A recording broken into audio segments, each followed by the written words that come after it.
ప్రస్తుతం ఎక్కడ చూసినా వినాయక ఉత్సవాల సందడే కనిపిస్తోంది. ఎక్కువ మంది 9 రోజులు పూజలు చేసి ఘనంగా నిమజ్జనం చేస్తారు.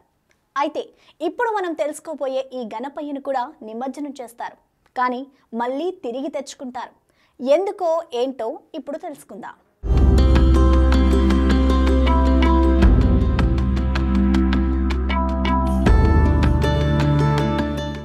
గణేష్ నవరాత్రులు అనగానే గుర్తొచ్చేవి తయారు చేసిన గణపతులు, మట్టి గణపతులు. కానీ ఇక్కడ ఈ ఊరి ప్రజలు మాత్రం కట్టే గణపతిని తయారు చేసి ప్రతి ఏటా కొలుస్తారు.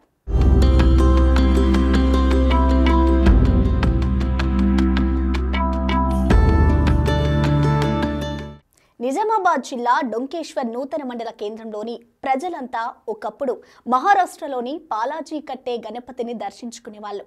అయితే వినాయక చవితి వచ్చే మాసంలో ఒకసారి గ్రామంలో అందరూ కలరా, మలేరియా వంటి అంటువ్యాధులతో బాధపడ్డారట.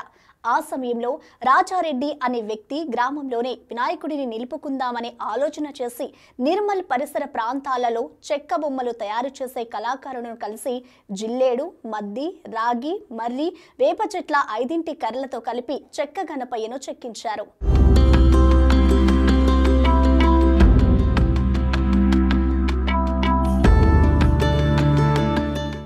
అనంతరం గ్రామస్తులంతా కలిసి చందాలు వేసుకుని గ్రామంలో కర్ర వినాయకుడిని ప్రతి ఏటా పూజిస్తున్నారు.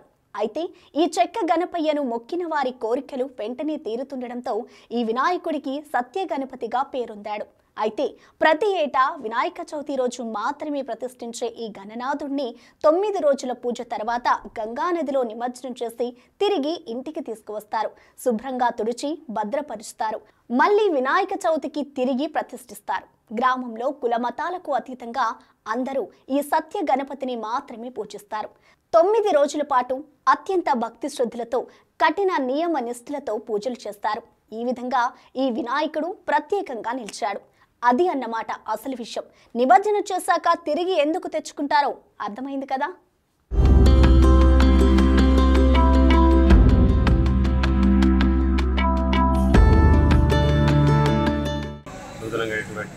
మరి ఇది గ్రామాన్ని మండలంగా ప్రకటించడం జరిగింది.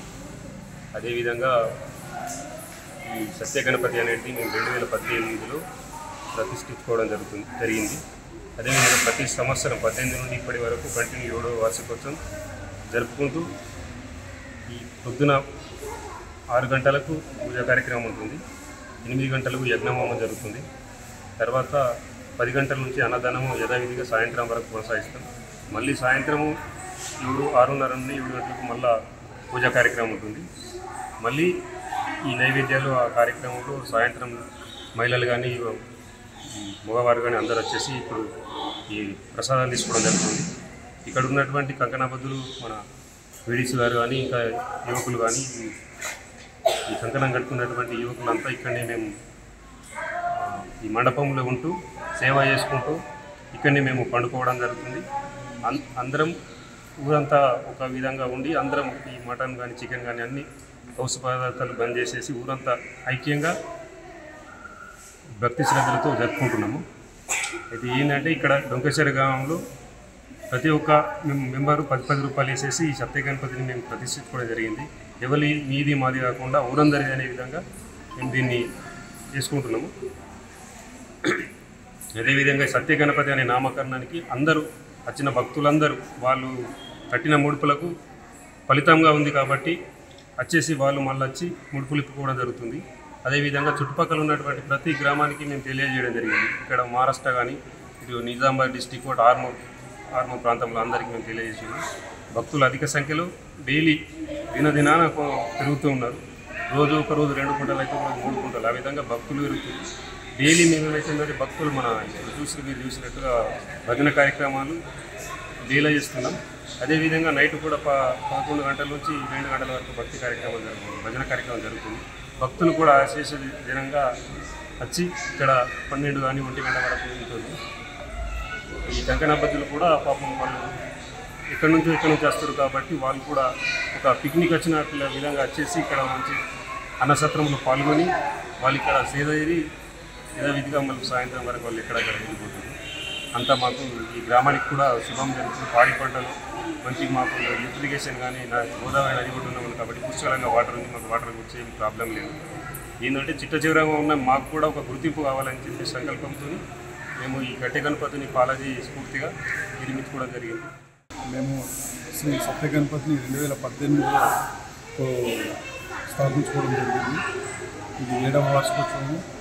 మేము గ్రామాభివృద్ధి కమిటీ, యువకులు, మహిళలు, అలాగే అన్ని సంఘాలు అందరూ కోఆపరేట్ చేసి ఈ 7వ సంవత్సరానికి పూర్తి తీసుకుంటాము. అందరూ సపోర్ట్ చేస్తారు. ప్రతిరోజు పొద్దున సాయంత్రం నియమనిష్టలతో పూజలు చేసుకొని ప్రతిరోజు అన్నదాన కార్యక్రమం చేసుకున్నాము. అలాగే వచ్చే 17వ తారీఖు నాడు శోభాయాత్ర ఉంటుంది. ఆ రోజు అన్నసత్రం ఉంటుంది. ఈ ఒకటే గ్రామం కాకుండా వాళ్ళ చుట్టుపక్కల ఉన్న గ్రామాలు అలాగే పక్కన ఉన్నటువంటి పరిసర ప్రాంతాల నుండి అందరూ వస్తారు. మేము ఘనంగా జరుపుకుంటున్నాం.